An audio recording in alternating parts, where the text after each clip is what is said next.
Hi, Colleen and Green Sisters. Sorry for the hat. It's Saturday. I'm in a little bit of a dress down mode, but I'm at my office. I wanted to film a video here because it's my experience, having done this for a lot of years, that the more parties that are involved in the sale of a property and it being from afar, the more confusion can set in. Now, I'm just interpreting based off of phone calls and a few things that there's some confusion. And so I am happy to meet or discuss or talk on the phone or have a family meeting, but I believe that doing a video like this is quicker and better for the time. Doesn't mean we can't have a phone call or meet, but that way you guys can all listen. I can show you data. You can press pause. You can rewind to make sure that you understand, one, what I'm saying, and two, so we can all be on the same page. I apologize if while I was out of town, my team caused any confusion or I myself have caused any confusion. So let's start from the top. This is going to be a little long, but I think it's worth your time to take a listen. Number one, let's talk about why we priced Colleen's townhouse at the price we did. I'm going to share my screen with you. Give me just a moment, and you will see now on your screen all of the sales that have occurred over the past year in Brookstone. As you can see where my cursor is, the absolute lowest sale is 315, then a sale at 350. This is us at 379,900 is what we advertised. Another sale at 363, 375, 399, 412, and 422,500. Why did these other units get more than what we are advertising for? Let's take the absolute highest sale that's occurred there. It was last May in 2019. This party did pay $6,000 in concessions with a 420 sale. That's the same thing we're doing. We're gifting back $5,000 to the buyer at a sale of $390. Why did this unit get more? If you look at pictures and condition, notice new paint, carpet, crown, older kitchen upstairs, but newer remodeled basement kitchen. I'll show you in a moment. Full closet build outs, remodeled bathroom with Euro shower glass, brand new, well, not brand new, but newer tile. Plantation shutters, kitchen in the basement with full apartment, and its own entrance, just like Colleen's has. So I believe that if Colleen's had a finished basement, then yes, with a finished basement, it probably could have commanded over 400 with a kitchen down there and an apartment setup and a finished bathroom, which does not exist. We can also, if you would like to, take a quick glance again at these other sales. This is the only other sale over 400. This one got 412. And as I'm clicking through pictures, you can see new carpet, new paint, quite a bit more remodeled, rehabbed cabinets, new counters, new flooring, new doors, new hardware, etc. Okay, new vanities, new granite countertops in some of the bathrooms. That kind of gives you an idea. Okay, so that is the reason we priced where we did at 380. If you want to have somebody who knows what they're doing double check the valuation, I know that Blaine is very good at what he does. He has MLS access. He can see the same thing I'm showing you here. But with a range of 7 sales in the past year from 315 to 422, the 2 over 400 being much more updated, in my personal opinion, if we can consummate a sale at 390, which is the contract we have, and only give 5,000 back in concessions, we've actually done a very good job, and I believe that's a very good price for the condition of the unit. Okay, now that's why we priced it where we did. Now let's talk about the sale and the contract we signed. I'm going to show the contract on the screen and talk about it. I know I'm talking kind of fast. That's why I'm doing this in video format, so you can press pause and go backwards and re-listen to things if what I'm saying doesn't make sense at first glance. So let me share with you a copy of the contract. So here is the contract that has been signed. As you can see, it is for a purchase price of $390,000. There's $5,000 earnest money. We have excluded the chandelier that Colleen wanted to keep. We have included the washer, dryer, refrigerator, and microwave oven. The borrower is getting what's called VA financing because he's a veteran, and those type of loans have really good terms if you can qualify for them, but they're harder to get, okay? It is conditioned upon an inspection. It is conditioned upon an appraisal. It is not conditioned upon the sale of the buyer's home. The buyer does not have a home to sell. We did agree to pay a $560 home warranty for this buyer at closing. And we did agree here that we would work with them on an FHA or VA loan. And should we find during inspections that there is termite problems or infestation, if there are appraisal problems and the appraiser requires repairs, we will cover up to $750 to remedy these issues. And we agreed to gift back the buyer $5,000 of the $390 at closing, so that we are helping this buyer get their loan. Okay, those are the highlights of the original offer we signed. There's also some addendums. We countered them and extended our seller disclosure deadline so that you would have time to fill out the forms that you're currently filling out.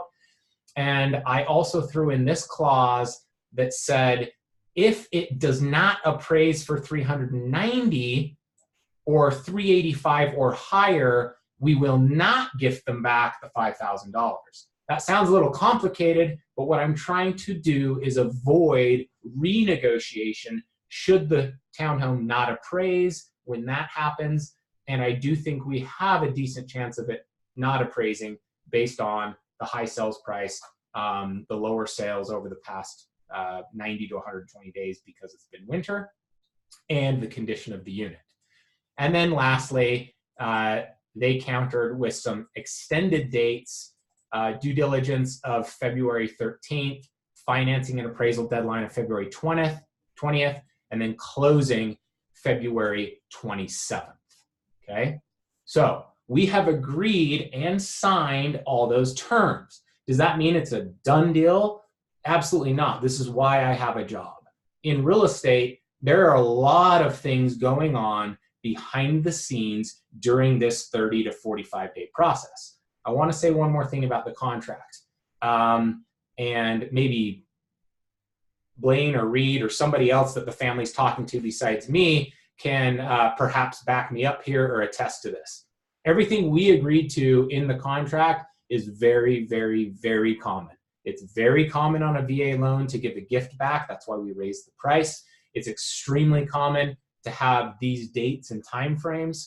And it's also very common to pay for a home warranty. We're not doing anything here that's extremely out of the box or unfair. And I'm doing my absolute best to net all of you the most money that we can net you, okay? Now let's talk about a few other items that have come up over the past 7 to 10 days that I think is causing a great amount of confusion with everybody talking to each other. Number one, let's talk about the physical property. While we signed an agreement to go under contract, we are still advertising the property for sale. There's a new rule as of 2.5 years ago in the MLS system, and the status is called backup. I negotiated with these buyers that we would continue to advertise the property in backup status. So if you go to websites to search for this townhome for sale, it will still show that it's actively for sale. Why are we doing this? Because in my opinion, and a lot of experience over 1,000 sales, it's extremely common in real estate that it's not over until grandma gets her money, okay?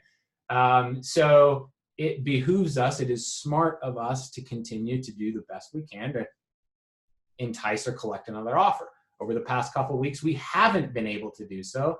So what that tells me is we really are happy that we have this offer at $390. We should do the most we can to make it work. However, if we get another backup offer It will be in the waiting should the first offer cancel. I'll talk about ways the first offer could cancel in a minute. Stick with me here. I'm trying not to make this too long, and I know that's why I'm talking fast. So we're still advertising the property for backup. The property's still going to get showings. I understand there is worry about doors being unlocked or the train set being stolen.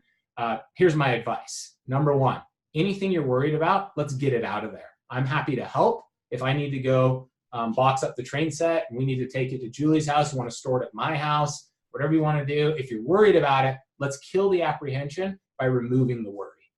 Number two, unfortunately, no realtor nor myself goes daily to all their listings. I don't mean to say that as an excuse. I'm just giving you the facts. So I don't have the ability to go there every day and check it. And yes, realtors do accidentally leave sliding glass doors or some things they open here or there unlocked after a showing. That doesn't mean it's the wild, wild west and you're going to get robbed. Okay, here's safety issues or mechanisms that we have in place. I should have grabbed a box in here to show you, but the blue box that's on the house that has the house key in it is an infrared Wi-Fi enabled box. Those boxes cost me about $400. I am able in real time to see who accessed that box at any moment. And it's not a code. You can't just give anyone the code and they'll go rob you. That box can only be accessed by licensed realtors. When a licensed realtor accesses that box, I get a text and an email, and I know who went in at exactly what time and their name, phone number, email address, and that they are in good standing with our board. So although it's no excuse for a sliding door or a courtyard door that was left unlocked or open, I apologize for that. But at the same time, the initial inspector that the buyer has hired was there inspecting the unit, and he had to go out into the neighborhood and get pictures for his reporting. And I think that Julie showed up at that exact time and happened to notice some things open. Could it happen again? Yes. Should we take safety measures? Yes. Julie going there every day, if you want to, great. I appreciate that, and that's probably an extra safety measure. However, I can also assure you, I have sold hundreds, if not 1,000 places that are vacant and people are out of town, and never once in my career have I had a place be broken into or robbed or anything like that. Okay, so that's safety measures that are being taken. Let's move on to what happens now. There are a lot of things going on, and the first thing I want to talk about, and I believe this is probably already taken care of because we talked on the phone, but it is the filling out of forms that we need immediately. So let me show you a couple of them. Okay, this is the first form that we're needing back. This is not my form. This is not my process. This is the title company. They prepare all the money and sell the property. And they just need to know information here, socials, phone number, signatures. They just have to have this so they can go do work on your behalf to gather information and over the next 6 weeks get prepared to make all the numbers correct instead of an estimation to sell the property. So I think you've filled that out and you're sending it back. Number two, the seller's disclosures. We sent you this via email. I know this has been printed out. We would do this for you if we could, but unfortunately the rules require and state law is that every seller that sells a piece of real estate must fill out this 6-page form, and they have to do it to the best of their knowledge, and I cannot legally do it for you. So I believe you are doing those 2 forms. Our deadline to get it to the buyer is on the 21st. So this coming Tuesday, and hopefully Nan will bring them back and we can do that. If we need to extend that deadline, it's not that big a deal. Now, give me 5 more minutes and hopefully this video will be done. Let's talk about what is probably causing the most concern. What's recently causing the most concern is the paperwork that the title company sent down with Nan for Grandma to see, specifically the numbers. They shouldn't have done that, and it's totally backwards. Let me tell you why they did what they did. We have so many parties involved, and people are talking to each other and calling and all worried about grandma being in California. And I'm sitting here telling you, we do this all the time. It's not a big deal.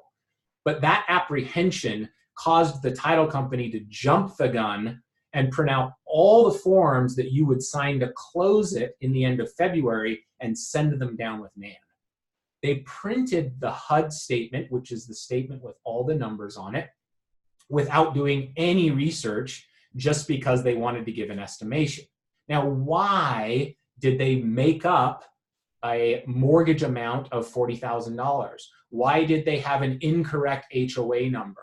Why did they show a commission to me at Berkshire Hathaway for a full 3% when I told you that I would give you a discount? None of this is shady. It's all because they didn't do any research whatsoever. They printed off estimations. Let's talk about that mortgage amount first. I know good and well that grandma told me that she does not have a mortgage on the property, and that's great. But this is what title companies do for a living. They take what you say and they're required to go clean the title and scrub it. That's why you pay them for an insurance policy. The reason they put that made up number of 40,000 on there, and they will work on getting it removed, is because if you look at a title report of the townhome, there are some issues. Now, don't let that scare you, because again, this is why title companies have a job. It's why I have a job. Almost every sale has issues. What are these issues? I'm going to show you on my screen. Okay. You are now looking at what is called a PR, item number 16. On November 6th in 1989, there was a note, a mortgage recorded against the property for $40,000 for William S. Green and Colleen Green from Valley Bank and Trust. Okay, it's likely that that was 31 years ago. It's probably been paid off or whatever, but whoever paid it off or whenever any of that happened, it has not been removed from the property. So the title company will do the research to do so. Don't let it worry you at the moment. Let them do their job. But that's why they put that number on there. Number 2, look at item 17. There's a federal tax lien that was recorded May 31st of 2018 for Willie Green being delinquent on $16,978.35 to the IRS. Now, again, don't let any of that scare you, okay? Every deal I do has this kind of stuff on it, and I try to spare you the details, and the title company will take care of it. It's very likely that this is not the same William Green, okay? It's very common that federal tax liens get misrecorded on title reports, and they'll get it removed. Hence, the one-page form we're having you fill out. The point, all this is complicated, but we do it all day, every day. So if you can trust me, de-stress, we will get it handled for you. And if there are real issues, I will let you know what they are, okay? For these reasons, those numbers looked very scary to you, okay? Which is why I told grandma on the phone, and I know Nan was there in the background, I just said, look, throw it away. You don't need to sign any of it. It was very, very premature to send that down to all of you. When the correct numbers come out, probably the week of closing, end of February, everything will be prorated, everything will be correct, everything will be cleaned up, everything will be explainable, and I will be giving you a credit of $2,500 against the commission that's being paid to Berkshire Hathaway for my friends and family discount. To be candid with you, I usually net in my pocket about 30% of whatever the commission is after I pay my team. I split with my partner. It runs through the brokerage. You guys don't necessarily need to care about any of this, but the point is I'm gifting back an amount that is about what I make. So I'm working for free, but there's still staff, overhead, team, Berkshire Hathaway, and people that get paid. So you will see a credit from me on the HUDs of $2,500 against gifting you back that money on the commission. If I was to give you a round number, if the tax lien is fully removed, the $40,000 lien from 1989 is removed, my credit, instead of netting $317,000, you would be netting about 360,000 in your pocket when this sells, when all those things should be cleaned up. There's a quick estimate for you. Let's see. I think there was something else I wanted to bring up. I guess in closing, I'll say any questions I'm happy to answer, but hopefully this video and sharing format makes a lot more sense to you. And I know it's a bit long, but I like doing this because you can pause, you can slow me down, you can rewind so you make sure to understand what's being said. And then we don't play the telephone game where there's different messages that I'm talking to Julie, or I have a separate conversation with Nan, or I'm trying to explain to Grandma why others are trying to listen. This way, everybody can get the exact same message and be on the same page.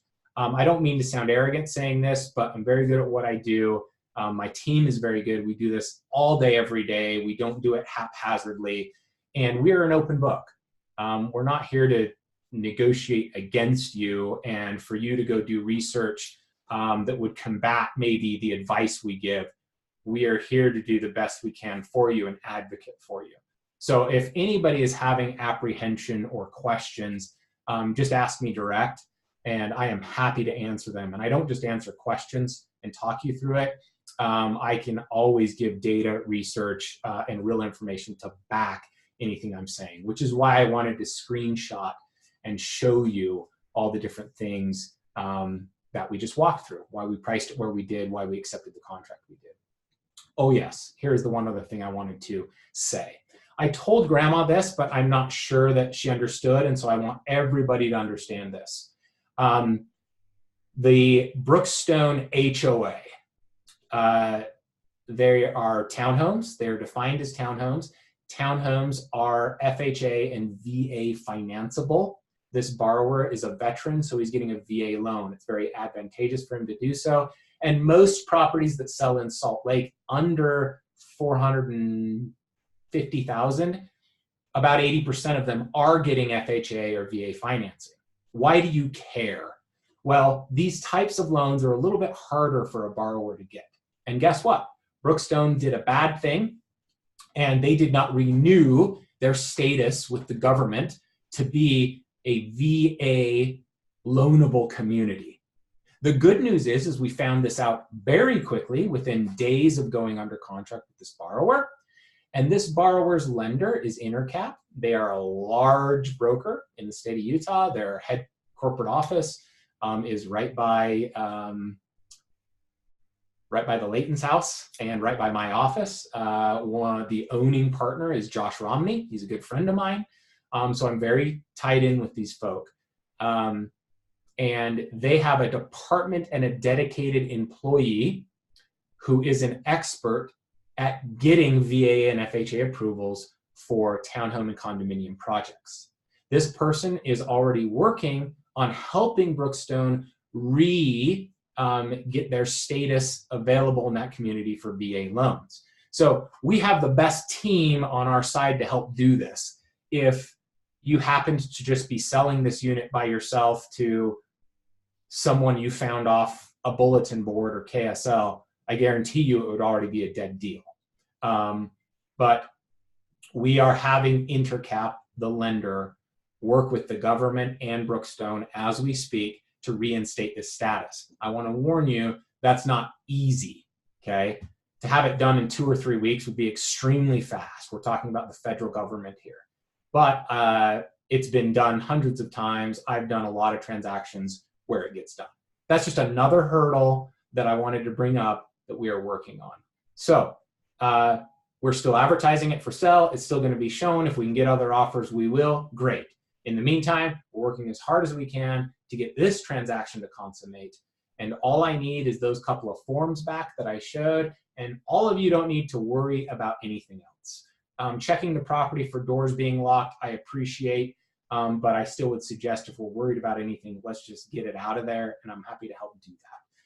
If there's questions, send them my way. I hope my boldness and blunt demeanor doesn't offend anybody, but I think you all know me well enough to know that this is just my personality. And I think that in the long run, it's why my group has been rather successful. is because we're a new school sales approach.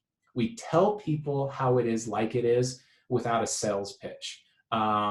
So that you know we're doing the best we can to advise you, get you the best situation we can, and make it as smooth as we can for you. So nothing else I need you to do. Don't stress. And if you have further questions, send them my way. Happy weekend, everybody.